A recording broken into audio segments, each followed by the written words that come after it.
Daniel was not a bad man. He was the kind of father who remembered his daughter's favorite color, who stayed up late to help his son with school projects, who kissed his wife on the forehead every morning before he left for work. He worked long hours at a logistics company, managing schedules and solving problems that were never supposed to be his. But he did it anyway, because that was who he was. A man who carried things quietly, without complaint. That Thursday evening, something small but meaningful happened at work.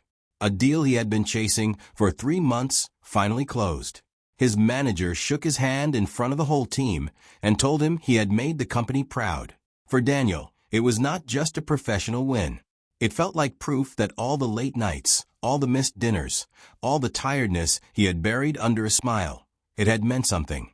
When his colleague Marcus suggested they stop for a quick drink to celebrate, Daniel checked his watch. It was 7:30. His wife, Rachel, had sent him a message earlier asking what time he would be home. His daughter had a school play rehearsal the next morning and needed help with her lines. He typed back, "Will not be long. Just one drink with the team."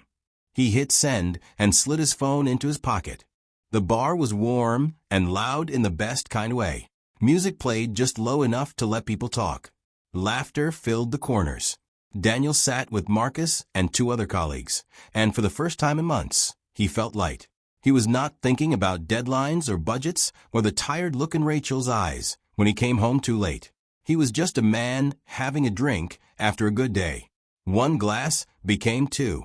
2 became a 3rd before he even noticed. His phone buzzed at 9:15. It was Rachel. He looked at the screen, felt a small pull in his chest, and silenced it. He told himself he would call her back in 10 minutes. The conversation at the table was good. Everyone was laughing. He did not want to be the first one to leave. 10 minutes passed. Then 20.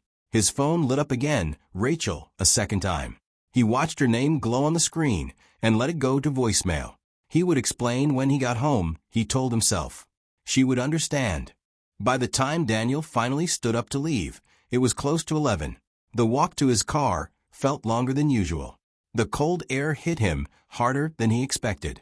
He told himself he was fine. He had eaten earlier.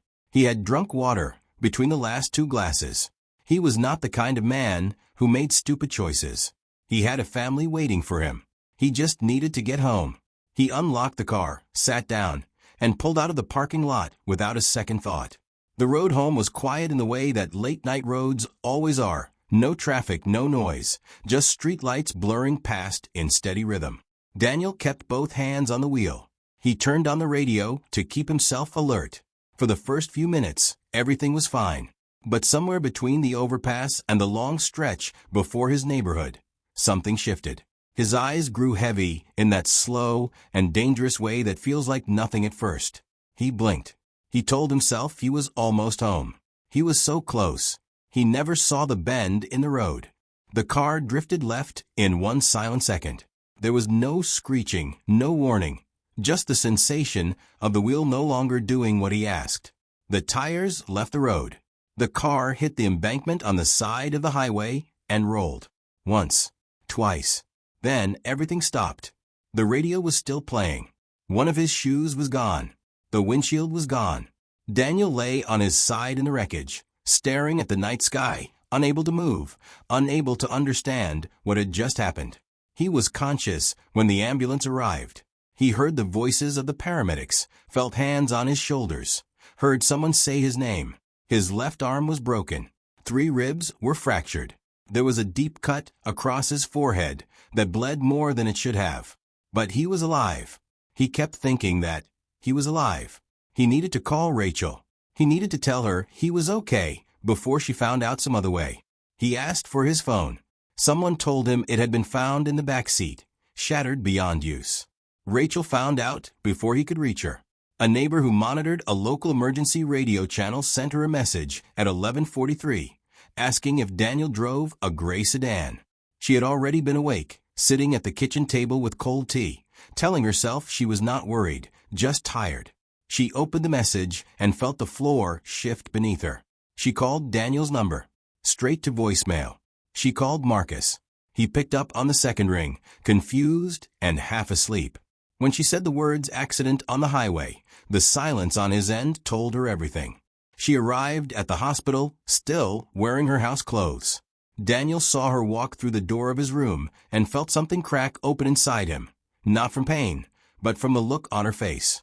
It was not the look of a woman who was simply relieved her husband was alive. It was something more complicated than that. Her eyes were red, but she was not crying anymore. She stood at the edge of the bed and looked at him for a long moment before she spoke. "The children do not know yet," she said quietly. "I did not want to wake them."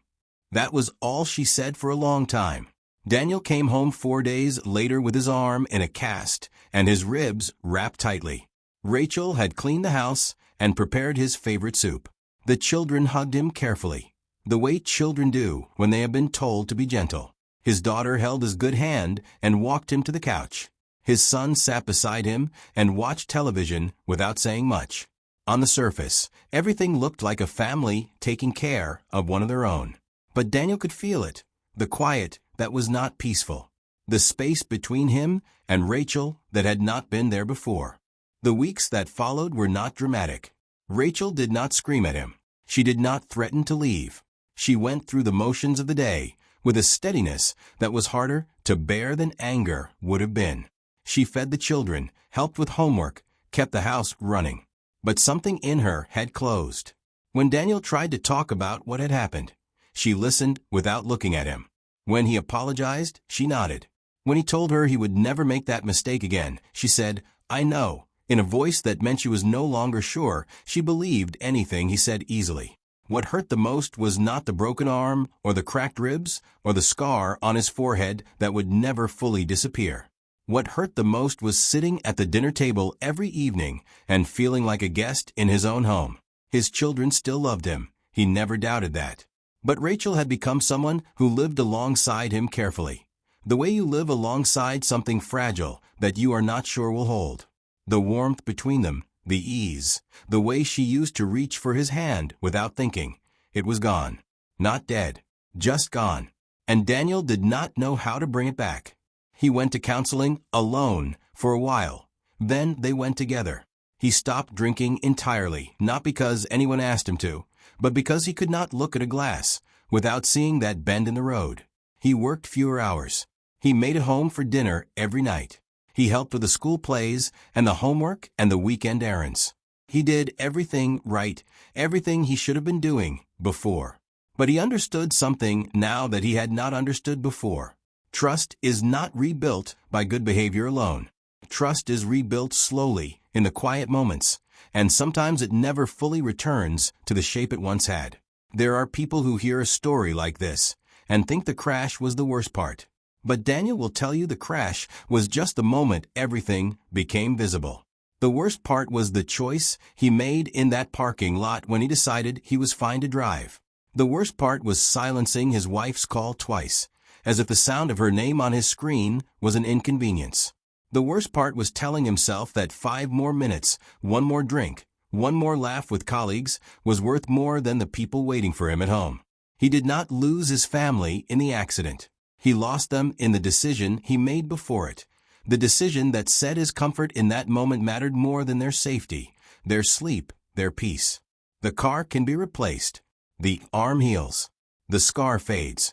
But the version of Rachel who reached for his hand without thinking, Daniel has not seen her since that night. And he is not sure she is coming back. If there is one thing this story asks of you, it is this: do not wait for a crash to understand what matters. The people who love you are not a backup plan for after the night is over.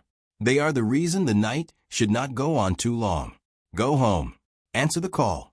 The drink can wait. The laughter can wait. The only thing that truly cannot wait is the trust of the people who are sitting up, wondering when you will walk through the door.